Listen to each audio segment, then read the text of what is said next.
সবাইকে welcome to my channel Paromita YouTuber.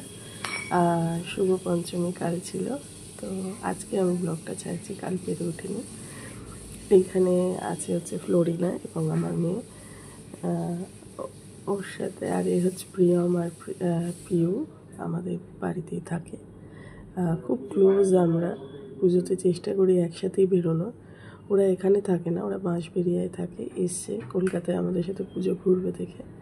আমরাও wait করি ওদের সাথে বেরোবো। এই যে কালকে বেরোতে বেরোতে অনেক রাত হয়ে গেছে, তাও যতটা পেরেছি যা পেরেছি। কালকে আমরা এগুলো রাস্তায় যেতে যেতে ছবি তুলেছি এবং কালকে গেছিলাম আমরা হচ্ছে খিদিরপুরে। তোমরা জানো ওখানে খিদিরপুরে দুটো ভালো ভালো ঠাকুর হয়। এটা হলো 74 পল্লী, খুব সুন্দর করেছে এই ঠাকুরটা। এখানে মেন করেছে যত পুরনো, যে আমরা ভাঙ্গার বলি, পুরনো জিনিস দিয়ে, যেমন কোল্ড ড্রিঙ্কসের ক্যান, গাড়ি, কিবোর্ড, মাউস, এইসব দিয়ে অমায়িক করেছে। আমি এটা টার্গেট রাখি সবসময় যে খিদিরপুরটা দেখবো, তো আমি সাকসেসফুল হয়েছি। ফাঁকাই ছিল কালকে, তো এখানে এই যে শেষ মুহূর্তে প্রস্তুতির ওদের কাজ চলছিল, সেই মুহূর্তে ঢুকে গেছে। খুব সুন্দর করেছে, ছোট ছোট জিনিস, সব বাচ্চাদের খেলনা, যত পুরনো জিনিস হয় সেই সব জিনিস দিয়েই প্যান্ডেলটা করেছে।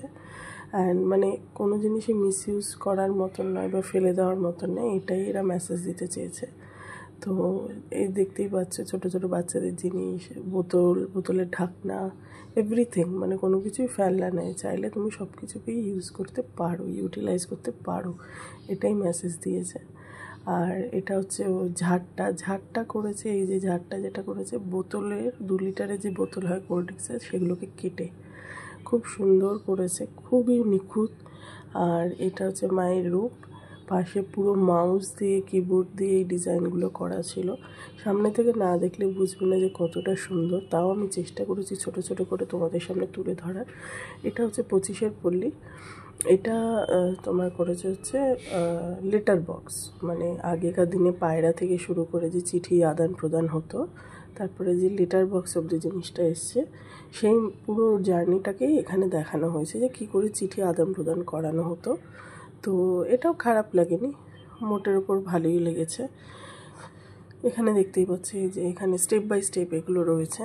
প্রথমে পায়রা, তারপরে হচ্ছে ওই ভদ্রলোক দাঁড়ানো যে ডাকিয়া চিঠি দিত, তারপরে লেটার বক্স এসছে। এখানে মায়ের রূপ ছিল অসাধারণ সামনে থেকে দেখতে, মানে আমি ফোনে চেষ্টা করেছি তোমাদের জন্য যতটা তুলে ধরার, সামনে থেকে ততটাই সুন্দর লাগছিল। আর এখানে বাঁশ দিয়ে একটা কিছু স্ট্রাকচার করেছিল, যেটা সামনে থেকে ভাল লাগছিলো দেখতে। তারপরে আমরা আস্তে আস্তে বাড়ির দিকে ব্যাক, যেহেতু অফিস আছে। তো তোমরা আমার পাশে থেকেও, চ্যানেলের সাথে থেকেও, সাবস্ক্রাইব করো। কেমন লাগলো জানিও, তোমাদের পাশে থাকাটা খুব জরুরি। লাস্টে আমার ম্যাডামের ছবি দিয়ে আজকের মতো ব্লগ শেষ করছি। তৈরি থাকো, আজকে দেখছি কি কোথায় যাওয়া যায়। Thank you.